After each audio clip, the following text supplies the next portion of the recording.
We're back and I connected. My score is 24 points. I got 16 visited states, 8 circled visited states, for a total of 24 points. So it's not too bad. So I was able to salvage this and go around.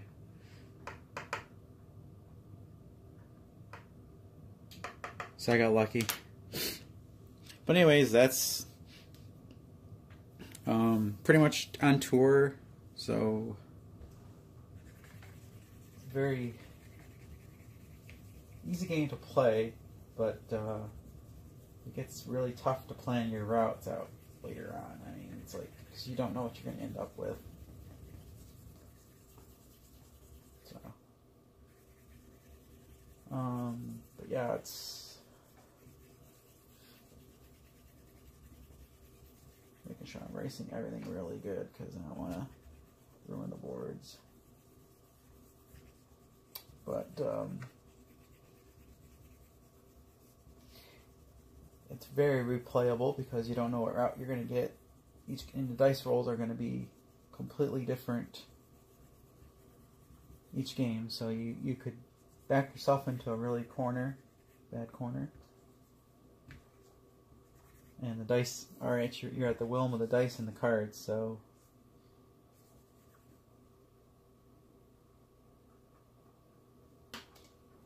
kind of trying to plan ahead is easier said than done, but it's easy to teach. I mean, it's not that it's a brain burner, that's for sure. So if you like puzzle-y games with some thinking, but very easy to pick up and play, I could say the rules are very straightforward. I just wanted to verify a few things. And you essentially can play this with as many people as you have, because as long as you have the maps, you can even print out your own maps. I mean, the board game maps. So, but this game was on tour. It's boardgametables.com is the company, and this was a Kickstarter that my fiance backed, and it's on tour by Chad Deshawn, I guess that's how you pronounce it. So roll and write your way across the USA, and the main box comes with four player pads, and you can get, it goes up to 1 to 12 with extras if you get this box can hold up to 12 maps. So if you have a large group, you can go up to 12, and you can purchase the maps over at boardgametables.com at Games and On Tour, and as you know, and others. So it's not that expensive of a game, and it's very very replayable. Hey guys, we're going to do now my final thoughts on Tour the game after playing my solo play. So we're going to talk first about a little bit about the components. So first we have the instructions. They were really well written, so you knew how to set the game up. And like I said, mine I folded it up there, so it's kind of thin manual, but I mean it does the job. It's straightforward. After a few plays of this game, you won't need it anymore. The FAQ, very straightforward. Everything you could possibly come across is counted for in the game. And then you got these nice dice. You can easily tell the difference between the numbers, especially the 7 and the 2, the 7 and the 1. Dry erase markers. They're your standard dry erase markers, but they do the job. So you can replace those if you choose to. But I like the fact they got the little eraser thingy on top. And these are like decent quality cards. They're like, I think they're like the thickness of maybe a 3x5 card, maybe a little thicker.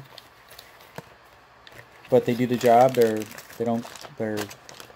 nice. I'm going to probably end up sleeving these or laminating them, because this game's probably get a lot of play through since it's easy to pick up, teach. And the boards, they're really nice. They're easy to dry erase. They're easy to write on them. You could read everything clearly on them. So you know, so when you write your numbers, they're not like washed out or anything, so you can easily read it. And they got like little circle icons. You know, when you circle it, you can easily, they give you room to circle it, and of course enough room to put the lines through for your paths. So, and it's easy to know how to fold it up, because the logo in the front here is the front, and that's your back. So you know it's a tri-fold board and how it folds. So there's no guesswork in that. So overall, you have a really nice package. You can fit, like I said, up to 12 of the boards in this box. The main box set, you get 4, and if you decide to get more, you just basically buy individual boards. The playtime says it's 20 minutes. I'm really not sure on 20 minutes. I mean, you probably could get through a game in 20 minutes, but it's the initial rolling the dice and then figuring out it's all going to depend on your group, honestly, because especially if you're playing it solo, how much thinking you're going to do. Because in the beginning you have a lot of room to put numbers, but then as you get down to the crunch time, you're more going to be planning out numbers, because you got to have the same number or higher, or have that wild card star in that spot in order to go through it. So you're going to start cutting routes off, and as it gets closer and closer and you have less room to write in, the game's going to get a little longer. And then people that take time to think, it may take a little longer than that. So, I mean, you probably can get the game done in 20 minutes just because the game's simple and everything, but it's all on how long it takes your group or yourself to plot the numbers down. So, I'd say about an hour, maybe a little less than an hour, but I'd say an hour, probably for your first game. And then figuring out how it all works and everything. And, you know, because the dice results you get really do change how the game's how long it's gonna take. I mean, you get some really nothing but high numbers rolled constantly. You're gonna be running into pickles of where to put them, because you're trying to strategically plan where to go, and then the location cards that come out, those play a factor in where you can and cannot put the numbers. So you can plan a little bit, but there's going to be difficult decisions that are going to have to be made as the long game goes in. So short term you can plan a little bit more, but for the long game, oh man, does it get tough to really plan it. And the route that you normally thought you were going to take, you might end up taking a separate route, because the numbers don't go right where you need them, and you're cutting yourself off. So I really do like the fact that the game makes you think. It's very accessible. Like I said, it's just very easy to explain to somebody what you do.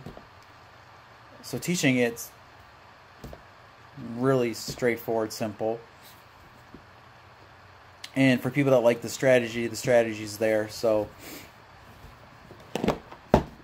but like I said, the luck factor will play a big part in your game as well, because those dice, when they hate you, they're going to hate you. When you get lucky, you get really lucky. So that's where the swinginess comes in, and like how your game's going to go. But for my playthrough of this, I enjoyed it. And will I play it again? Most definitely. And I think my group would really enjoy it. It's quick. You can get it to the table. And it's a good game to play with people that are competitive, because they can't mess you up. They can only mess themselves up. So if you have a player that, when you play certain games, they will target that one player or players every game just to win, this game will allow them to be competitive, but at the same time, anything they screw up would be on their fault,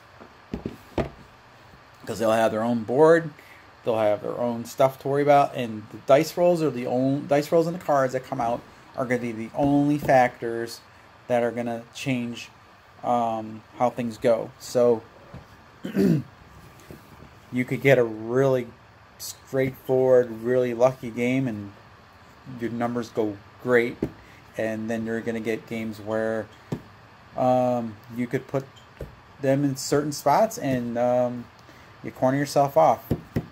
Not even planning it that way, it just happens. But so yeah, that's my final thoughts on Tour, and definitely, if this sounds interesting to you, like I said, you can go to boardgametables.com